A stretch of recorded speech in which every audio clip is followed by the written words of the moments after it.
Olá, meu nome é Nathalie Vitória Graciano, eu sou estudante de Engenharia Elétrica pela Universidade Federal do Mato Grosso do Sul e hoje eu vim apresentar o meu trabalho da disciplina de Legislação, Ética e Cidadania, ministrada pelo professor e doutor José Wilson Gonçalves. Bom, o meu trabalho consiste nos comentários em cima do Código de Ética do CREA. Bom, eu irei falar sobre o artigo 12 e o artigo 13. O artigo 12 em questão, ele fala sobre os direitos, onde são reconhecidos direitos individuais, universais e inerentes aos profissionais facultados para o pleno exercício da sua profissão. Temos dois pontos que são bem importantes para poder colocar aqui em questão sobre os direitos, que é a liberdade e a proteção do profissional. Bom, referente a esses dois pontos que englobam aqui nos direitos individuais e universais do profissional, temos a liberdade, que se encaixa como a liberdade de especialização, a liberdade de usar métodos, de procedimentos e a liberdade da sua dedicação conforme o profissional e conforme o projeto que ele está executando. O profissional também tem a liberdade de recusa, interrupção, de contrato, de função ou de tarefa. A partir do momento que ele acha que aquela tarefa, aquela função, aquele contrato, não é adequado para ele, não é adequado para ele na visão dele profissional, ele tem essa liberdade, ele tem esse direito de poder recusar ou interromper, visando, claro, que ele tem que ter os seus motivos, e tem que ser justificáveis. Na questão da proteção, interliga junto com a liberdade, porque o profissional, quando ele tem a sua especialização, quando ele tem uma dedicação maior, com uma complexidade, com uma experiência maior, ele tem a questão da justa remuneração, conforme essas três bases que ele tem. Então, conforme o nível técnico dele ali, o nível dele como profissional, ele vai ter o seu valor ali que ele vai receber, claro, tudo conforme os seus direitos trabalhistas, mas esses três pontos contam bastante para esse primeiro ponto, que é a remuneração. E já na questão da proteção, no outro lado, o profissional ele tem essa proteção sobre a sua propriedade intelectual, sobre o seu título, sobre as suas criações e sobre o seu acervo técnico. Como podemos exemplificar isso? O profissional que tem o seu título, que tem a especialização, a sua experiência, ele pode usar todo o seu acervo técnico para poder criar ou para poder inovar, modificar algum projeto que já existe na sociedade. O código de ética, ele proporciona a segurança do profissional para poder usufruir desses direitos. Contudo, claro, o profissional ele tem que estar a par dos seus deveres, da sua postura ética, da sua postura profissional, sobre todos os seus princípios. Ele tem que estabelecer condições dignas de trabalho. O código de ética ele dá esse direito de estabelecer condições dignas de trabalho, sem qualquer exceção quanto às modalidades e especializações reconhecidas. Ou seja, esses direitos individuais universais do profissional,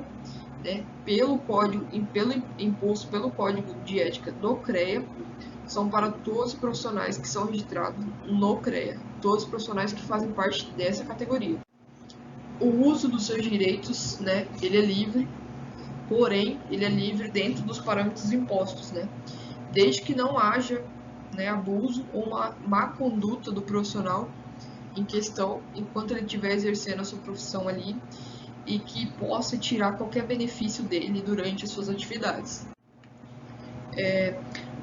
O artigo 12, que fala sobre esses direitos individuais, universais do profissional, ele tem toda a ligação, seja de forma direta ou indiretamente, com todo o restante do Código de Ética do CREA. Desde o artigo 1 até o artigo 14, o artigo dos deveres, dos direitos, da infração ética, tudo isso é interligado. Então, para o profissional exercer esses direitos, ele tem que cumprir com todos os outros princípios éticos que estão impostos no Código de Ética do CREA. Um exemplo que eu peguei para poder apresentar o trabalho foi sobre a questão do engenheiro eletricista, que ele é um profissional que ele tem um amplo acervo técnico, ele é um profissional muito versátil, ele é um profissional que está presente em qualquer situação do dia a dia, desde situações em residências, a indústrias, em qualquer ambiente, a engenharia elétrica está presente. E sobre essa versatilidade, né, sobre essa liberdade de especialização do engenheiro eletricista em si, né, que foi colocado aí como esse meu exemplo, eu peguei o engenheiro eletricista, eu peguei o exemplo, né, do profissional engenheiro eletricista conforme a especialização na área da saúde, né, onde ele pode ajudar ali durante consultas, durante cirurgias, durante diversos procedimentos.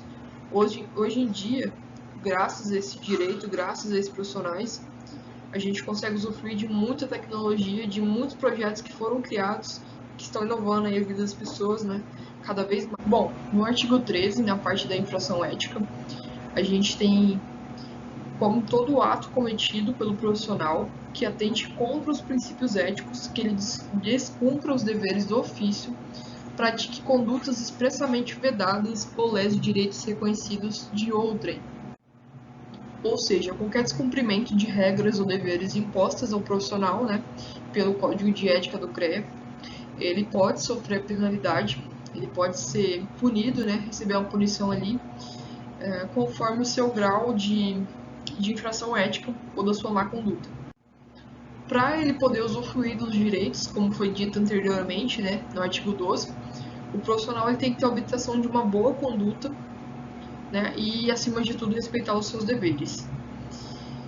O profissional que estiver sob investigação, né, que sofreu alguma infração ética, uma má conduta, ele tem que ser o mais colaborador possível, né, durante a investigação.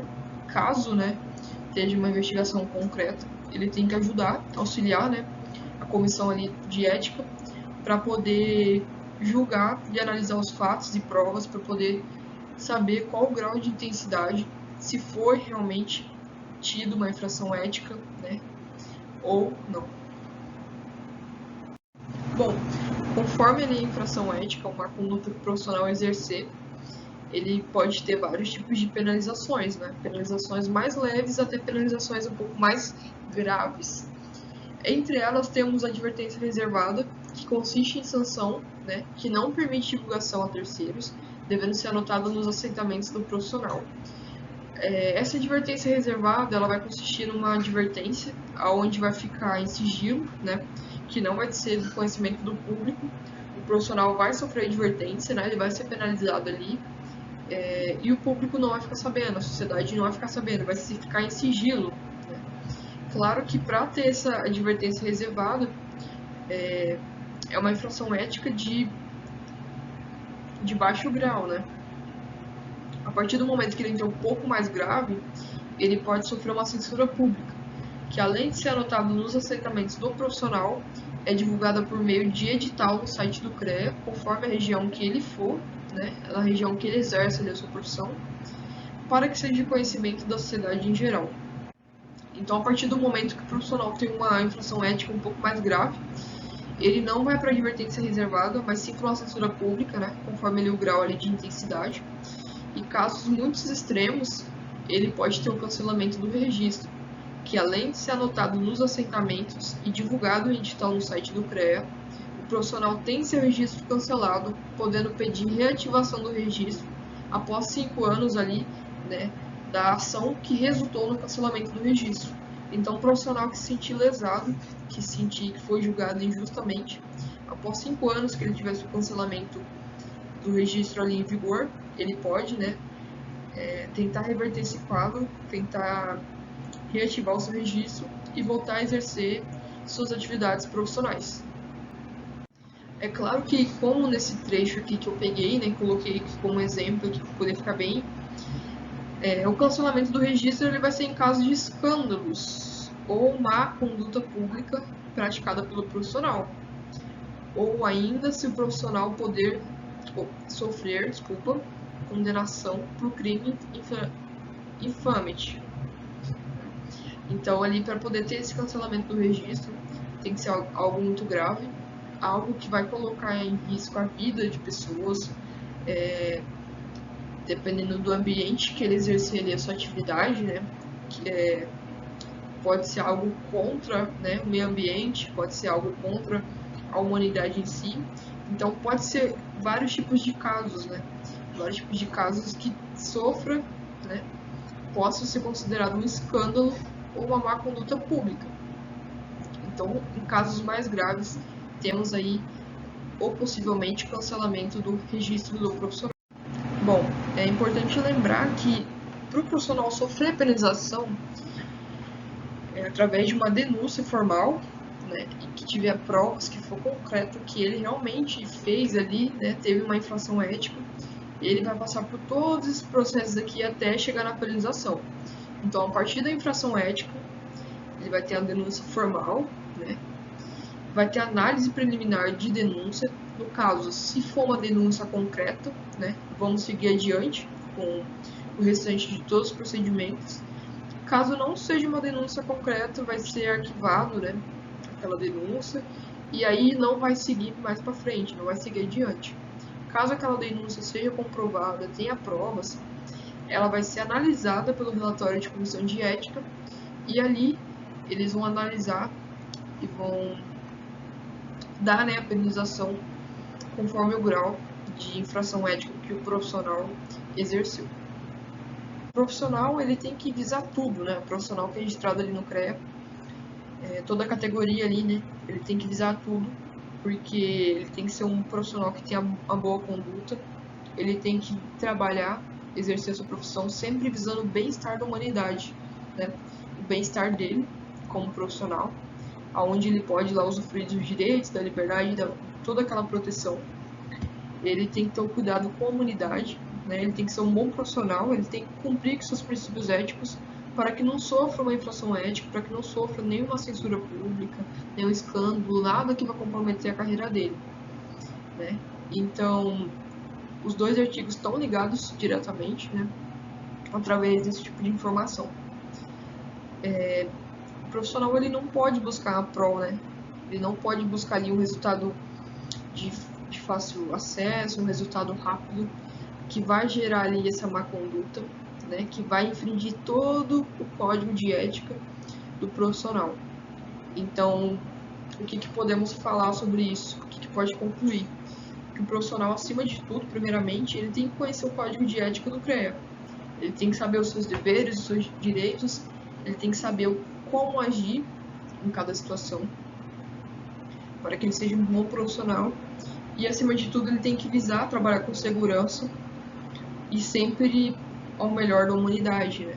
Sempre desenvolvendo novas tecnologias, projetos, exercendo sua profissão de uma maneira ali muito regular e muito humanitária. Bom, essa foi a apresentação do meu trabalho. Espero que tenha ficado bem claro, né, o que foi dito aqui, o que foi apresentado. Espero que todos tenham compreendido. Eu agradeço muito a quem ficou até o final do vídeo, né, quem acompanhou, quem está assistindo aí. Espero que tenham gostado. E é isso. Obrigada.